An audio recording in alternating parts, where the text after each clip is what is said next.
Poster yang ditampilkan merupakan poster pemetaan pasar input dan pasar output, yang mana poster ini ditujukan untuk memenuhi tugas ujian tengah semester dari mata kuliah Ekonomi Mikro 2 Agribisnis 2019. Dalam poster tersebut telah ditampilkan bahwasanya pasar input itu merupakan pasar yang menyediakan faktor-faktor produksi, di antaranya seperti tenaga kerja, modal, dan lain sebagainya. Dalam poster ini, saya mengambil contoh pasar input, yakni pasar tenaga kerja persaingan sempurna dan pasar tenaga kerja monopoli. Di samping itu, pasar output merupakan pasar barang, dalam artian pasar yang menjual barang-barang, yang mana pasar output ini terdiri dari pasar persaingan sempurna, pasar monopolistik, pasar oligopoli, dan pasar monopoli. Pasar input yang pertama yakni pasar tenaga kerja persaingan sempurna. Ciri-ciri dari pasar tenaga kerja persaingan sempurna yaitu yang pertama, banyak perusahaan yang bertindak di dalamnya. Kemudian, tenaga kerja itu bertindak sesuai keinginannya masing-masing. Dan para tenaga kerja itu tidak membentuk serikat seperti pada pasar tenaga kerja monopoli. Dan pada pasar tenaga kerja persaingan sempurna, itu berlaku hukum permintaan dan penawaran. Kurva pasar tenaga kerja persaingan sempurna. Dapat kita lihat bahwa titik keseimbangan antara besar upah tenaga kerja dengan jumlah tenaga kerja itu berada di titik E, yakni dengan upah sebesar W bintang dan jumlah tenaga kerja sebesar L bintang. Kurva permintaan yang dinotasikan dengan demand atau D itu berslope negatif, dan kurva penawaran yang dinotasikan dengan S atau supply itu berslope positif. Ketika terjadi kenaikan upah tenaga kerja, maka tindakan yang diambil oleh perusahaan yaitu dengan menambah jumlah tenaga kerja. Dan ketika harga atau upah tenaga kerja itu menurun, maka jumlah tenaga kerja di suatu perusahaan itu akan ditambah. Harapannya suatu perusahaan itu dapat memproduksi barang lebih banyak dan akan menguntungkan perusahaan. Pasar tenaga kerja yang kedua yakni pasar tenaga kerja monopoli. Dapat kita ketahui bahwa ciri-ciri dari pasar tenaga kerja monopoli yang pertama yaitu seluruh tenaga kerja itu bersama-sama membentuk perserikatan. Kemudian, serikat pekerja itu akan mewakili seluruh pekerja dalam menuntut upah. Kemudian, para tenaga kerja itu memiliki hak monopoli dalam menawarkan tenaganya. Kemudian, dalam kurva dapat kita ketahui bahwa keseimbangan antara upah tenaga kerja dengan jumlah tenaga kerja itu berada di titik E, yang merupakan perpotongan antara upah sebesar A dengan jumlah tenaga kerja sebesar B.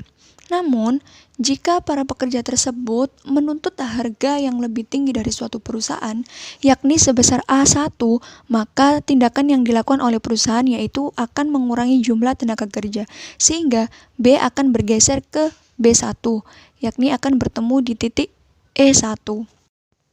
Untuk pembahasan selanjutnya, yakni mengenai pasar output. Pasar output yang pertama yaitu pasar persaingan sempurna. Dalam gambar tersebut dapat kita ketahui bahwa pasar persaingan sempurna itu memiliki ciri-ciri diantaranya penjual dan pembeli jumlahnya sama banyak. Kemudian barang yang diperjualbelikan itu bersifat homogen atau sejenis, yakni seperti pasar sayuran, kemudian pasar buah, dan lain sebagainya.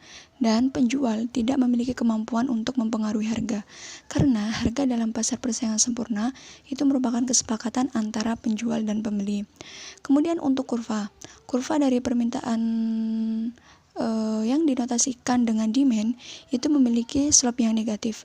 Kemudian fungsi penawaran yang dinotasikan dengan supply itu memiliki slope yang positif. Dalam pasar persaingan sempurna ini berlaku hukum permintaan dan penawaran. Itu tidak serta-merta, tetapi ada proses tawar-menawar antara produsen dan konsumen.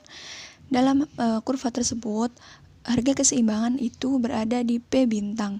Kemudian jumlah yang diminta dan ditawarkan itu sebesar Q bintang. Kemudian misalnya jika produsen tersebut harga di suatu pasar itu sebesar P2, maka jumlah barang yang diminta hanya sebesar Q1. Kemudian pada tingkat harga P2, jumlah barang yang ditawarkan akan lebih banyak. Untuk pasar output yang kedua yakni pasar monopolistik. Dalam gambar kita ketahui bahwa produsen burger itu memiliki banyak produsen ya. Ada McD, ada KFC, kemudian Mr. Burger dan lain sebagainya. Jadi ciri-ciri dari pasar monopolistik yaitu produsen itu lebih banyak daripada konsumennya. Kemudian barangnya itu heterogen, saling substitusi dan bervariasi. Dalam produsen burger, burger yang diproduksi oleh McD akan berbeda dengan yang diproduksi oleh KFC dan juga pastinya akan berbeda dengan produk Mr. Burger.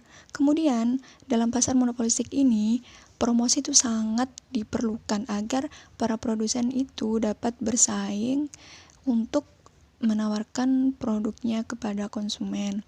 Kemudian untuk bentuk kurva dari pasar monopolistik itu mirip dengan pasar monopoli. Perbedaannya adalah kurva permintaan pada pasar monopolistik itu lebih elastis dan lereng kurvanya itu lebih landai.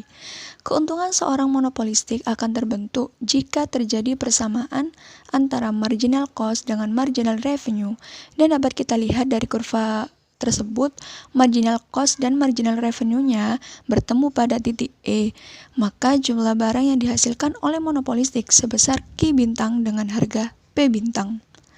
Seorang monopolistik akan menghasilkan produk Q bintang dengan biaya sebesar OC per satuannya, sehingga jika ditotal merupakan total biaya yang dikeluarkan oleh seorang monopolistik itu sebesar OQ bintang, B, dan C. Sehingga keuntungan yang didapatkan oleh seorang monopolis itu adalah C, P bintang, A, dan B. Kemudian pasar output yang ketiga yaitu pasar oligopoli. Salah satu contoh dari pasar oligopoli yaitu produsen mobil. Seperti yang kita ketahui pada umumnya, produsen mobil ini terdiri contohnya yaitu Honda, Toyota, dan Nissan. Dapat kita ketahui bahwa ciri-ciri dari pasar oligopoli yaitu produsennya itu lebih sedikit daripada pasar monopolistik, yakni produsen mobil itu terdiri dari Honda, Toyota, dan Nissan yang ada di Indonesia. Kemudian perlu modal yang sangat besar dalam membangun sebuah perusahaan, dan barangnya itu sejenis tapi pastinya memiliki perbedaan antara produk di Honda, Toyota, dan Nissan. Kemudian penjelasan dari kurva pasar oligopolis. Ketika seorang oligopolis menetapkan kenaikan harga misalkan sebesar 10%, maka ia akan kehilangan permintaan sebesar lebih dari 10%. Sehingga Q1 bergerak menuju Q3. Begitupun sebaliknya, jika seorang oligopolis menurunkan harga sebesar 10%, maka ia akan memiliki pertambahan permintaan lebih sedikit dari 10%. Artinya, perubahan harga dari P1 ke P3 akan menurunkan permintaan akan barang. Untuk pasar output yang terakhir yakni pasar monopoli. Dalam gambar telah disajikan bahwa salah satu contoh dari pasar monopoli yaitu perusahaan Pertamina. Pertamina ini produk-produknya itu sudah tersebar luas di negara Indonesia, seperti tabung gas LPG, terus oli, kemudian BBM, dan lain sebagainya. Sehingga dapat diketahui bahwa ciri-ciri dari pasar monopoli yakni yang pertama, perusahaan menguasai pasar. Artinya, perusahaan Pertamina ini sudah menguasai negara Indonesia. Kemudian, tidak ada barang substitusi dan perusahaan itu berhak menguasai seluruh pasar di Indonesia. Kemudian saya akan menjelaskan mengenai kurva di pasar monopoli. Di pasar monopoli, kurva permintaan itu memiliki slope yang negatif. Kemudian, kurva marginal revenue-nya itu memiliki slope yang negatif. Tetapi besarnya slop tersebut itu 2 kali lebih besar daripada kurva permintaan.